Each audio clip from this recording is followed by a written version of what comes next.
చేస్తున్నా సార్. ఈరోజు వెనిజులా అధ్యక్షుడిని ఖైదీగా చేసి తీసుకెళ్ళడం జరిగింది. ఇరాన్ అధ్యక్షుడిని మన కళ్ళెదురుగానే చంపేయడం జరిగింది. అయితే ఈరోజు ట్రంప్ గారు ఒక రౌడీలాగా బిహేవ్ చేస్తారని చెప్పి మీ అందరికి నేను మనవి చేస్తున్నాను.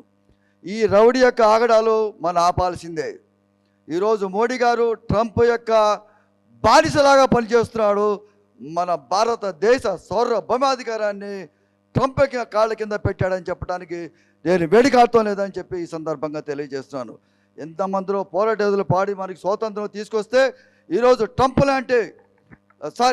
ట్రంప్ మోడీ లాంటి వ్యక్తులు నాయకులు ఈరోజు భారతదేశాన్ని నాశనం చేసే పరిస్థితికి వచ్చారని ఈ సందర్భంగా మీకు తెలియజేస్తాను. ఈరోజు నేను ఇజ్రాయెల్ని ఒక ప్రశ్న అడుగుతున్నాను. పాలస్తీనాలో మీ ఇజ్రాయెల్ వాళ్ళని కొంతమంది బందీలుగా తీసుకున్నప్పుడు చంపేసినప్పుడు మేము ఎంతో ఆవేదన చెందాం. మేము అరే అట్లా జరగకుండా ఉండాల్సిందని మేము బాధపడ్డాం. అది మా సహృదయత.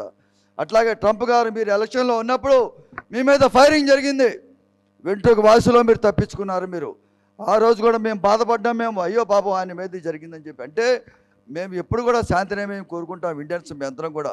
ఈరోజు మీరు చేస్తున్నది చాలా దుర్మార్గం. ట్రంప్ గారు చాలా తప్పు చేస్తారు. మీరు తక్షణమే ఈ వారిని ఆఫ్ చేయండి. మీరు అడుగుతారు మళ్ళీ ఏమంటారండి, మీరు ఇన్ని దుర్మార్గమైన పనులు చేస్తూ నోబెల్ వాళ్ళు నాకు ఫీజు అవార్డు ఇవ్వాలని చెప్తారు. ఇంతకంటే అశాశ్వతం ఏముందో నాకు అర్థం కావటం లేదు. సో సమయభావం అవటం వలన ఈరోజు నేను ఒకే ఒక్క వారు అంటాను, స్టాప్ అని దయచేసి అందరూ అనవలసిందిగా